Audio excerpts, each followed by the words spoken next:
Naranasan mo na bang managinip na nasa isang party ka?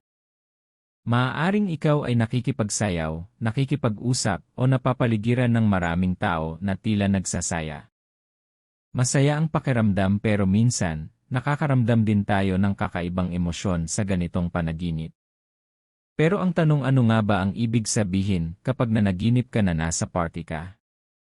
Sa video na ito, aalamin natin ang posibleng kahulugan ng panaginip na nasa party.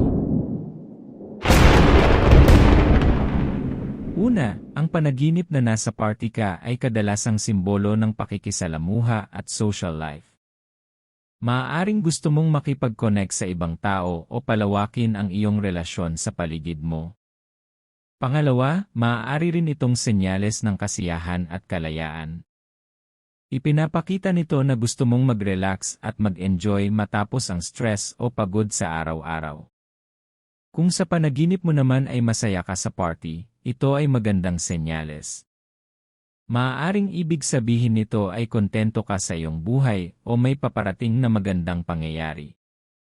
Pero kung sa panaginip ay naiilang ka o hindi ka komportable, maaaring ito ay simbolo ng insecurities o pakiramdam na hindi ka kabilang sa isang grupo.